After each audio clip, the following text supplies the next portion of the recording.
প্রিয় দর্শক বন্ধু, আপনার আধার কার্ডই আপনাকে নিয়ে যেতে পারে জেল। আপনি যে সিম ব্যবহার করেন, আধার কার্ড ইস্যু করে যে সিম নিয়েছেন, আপনার অজান্তে সেই আধার কার্ডই হতে পারে মিসইউজ, এবং সেই আধার কার্ড দিয়েই স্ক্যামাররা আপনার নামেই আরও বেশ কিছু সিম কালেক্ট করতে পারে ক্রাইম করার জন্য। ভারত সরকার এরকমই একটা ওয়েবসাইট নিয়ে এসছে, যেখান থেকে আপনি আপনার নাম্বার এন্ট্রি করে ওখান থেকে দেখে নিতে পারেন যে আপনার নামে কটি সিম ব্যবহৃত হচ্ছে।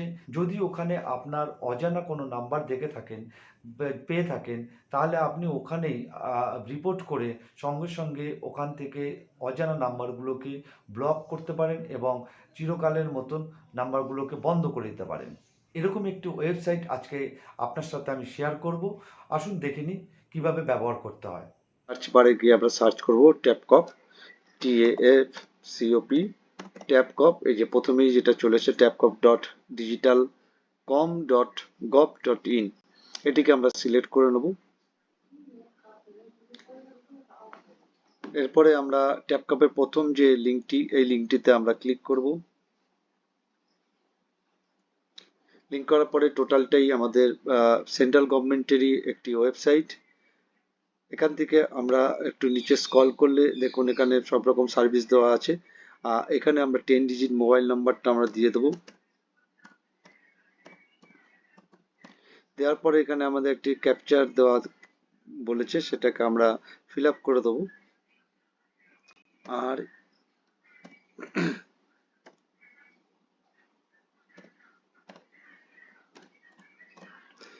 এটাকে আমরা ভ্যালিড ক্যাপচারটাকে একটু চেক করে নেব। এটা রং বলছে, আমরা আর একবার দিয়ে দিই।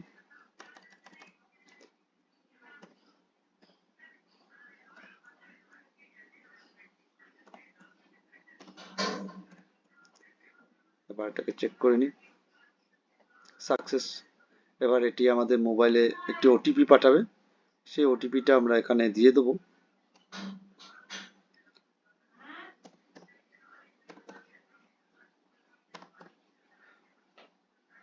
ওটিপিটা দেওয়ার পরে আমরা এটিকে লগ ইন করে নেব।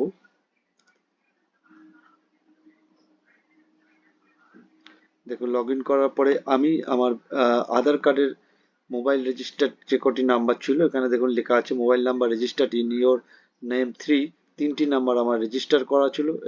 এটা ঠিকই আছে, কিন্তু এখানে যদি আমার কোনো অজানা নাম্বার যদি এখানে দেখা যেত, তাহলে আমরা এখানে রিপোর্টে ক্লিক করে আমরা তার বিরুদ্ধে আমরা স্টেপ নিতে পারতাম, এবং রিপোর্ট করলে এখান থেকেই আমরা তার নাম্বারটা অটোমেটিক বন্ধ করতে পারতাম।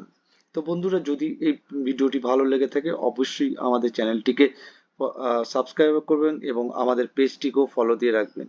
ধন্যবাদ।